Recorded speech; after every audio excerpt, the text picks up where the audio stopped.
Hi travelers and welcome back to Downtime. In today's episode we're going to take the minis that we painted earlier and we're going to create a scene that we'd be able to play in Dungeons & Dragons using WarLock Tiles. My name is Travis. I'm Emily. And let's get right into it. Yeehaw! Alright. So I'm going to push these aside for just a minute, and what we're going to do is create a town square, along with a story attached to it based off the minis we painted. Two different stories, and how the encounter might play out for the players themselves. So, I have the WarLock Tiles Town and Village, and I believe you have the Town Center. Town Square, Town Square, my bad. So the good thing about WarLock Tiles is that you can get things like this. This is like a door. You can keep it open. You can close it. You can barricade it, allowing your players to have just another element to use during combat or your encounters. There's also street lamps. I need a lantern. It just goes for the ambiance, really. All right, so I'm just almost finished with the tavern here. Yeah, this piece, click it right in. There we go. Let's set that here, and we'll put a lamp post. Awesome. All right. So I'm gonna go ahead and put this away. I'm gonna put a trapdoor because the trapdoor just makes my brain happy. I'm gonna put a trapdoor. So I'll put it in there. They open. Oh, it's so good. All right, so we'll put that away. Okay. I shall do the same. Perhaps.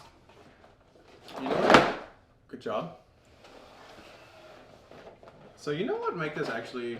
One second. I have a. Let's switch things up for just a second. A box. So these are what most of your D&D miniatures come in, and just to spice things up for this video, we're gonna open this and we're gonna have to add one of these creatures into our tavern. So I'm gonna open this real quick, and let's see. We'll have to use one of the possibly 4 miniatures that'll come out of this box. Oh my god, it's a snake. It's just one. No. There's 3 more, but Oh! I didn't see these little guys. you go ahead and open those. We're using giant snail. Giant snail. That's amazing. Lantern over. Oh no. No, Well, the lanterns. you know what happens when a giant snail comes to town? It leaves snail trails. It leaves snail trails.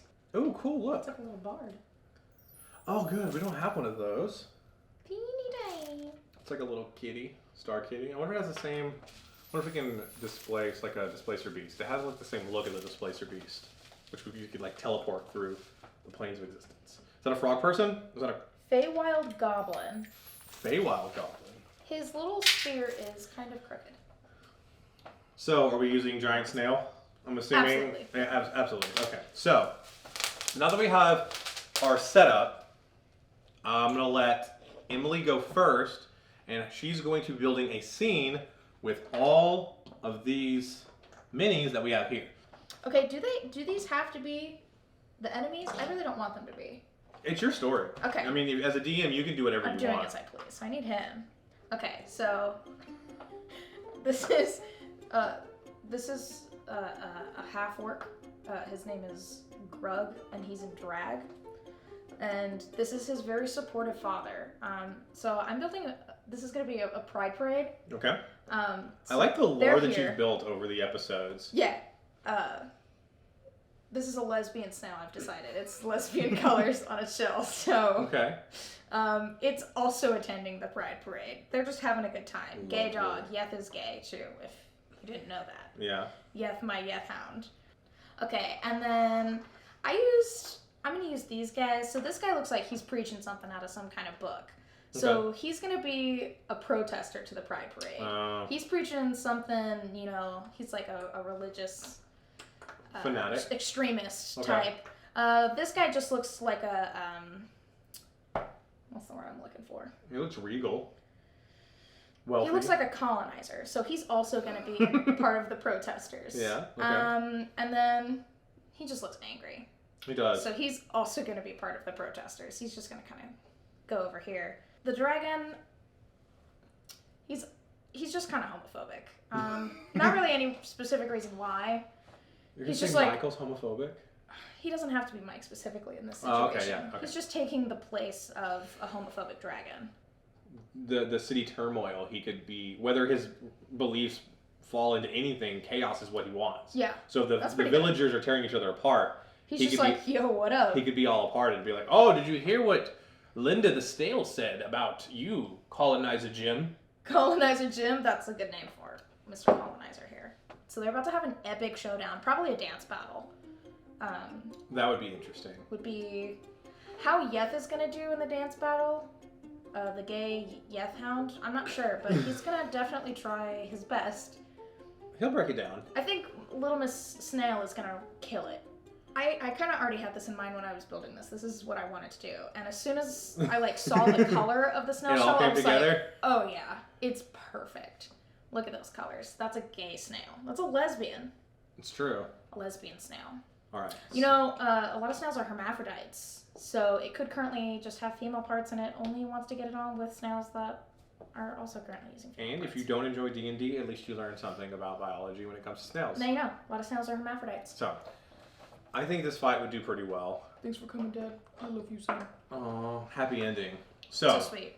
The gays won the dance battle. Again, to get back into the lore of D&D, the Green Dragon, again manipulative, is trying to get rid of this village because they have wealth and he has wealth in his dragon's lair. There's also this hag here who lives out in the forest, and she has a hut.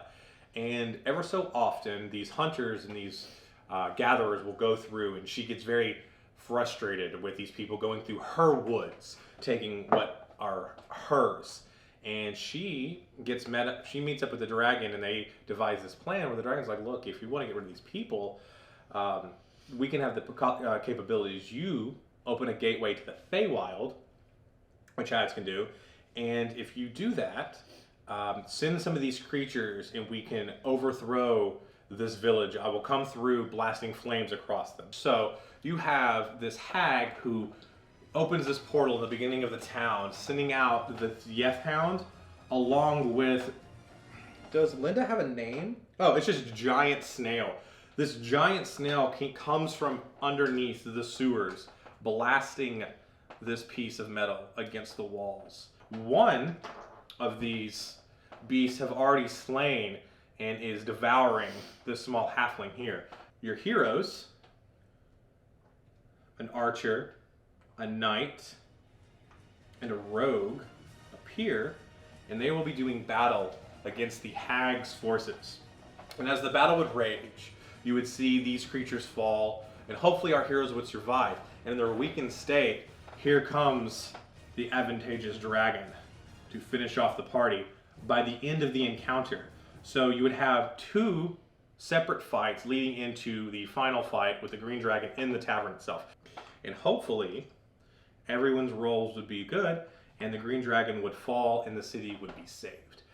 That's how you can use WarLock Tiles in your campaign to create so many different stories and perspectives on Dungeons & Dragons. And this is why a lot of people really fall in love with the game.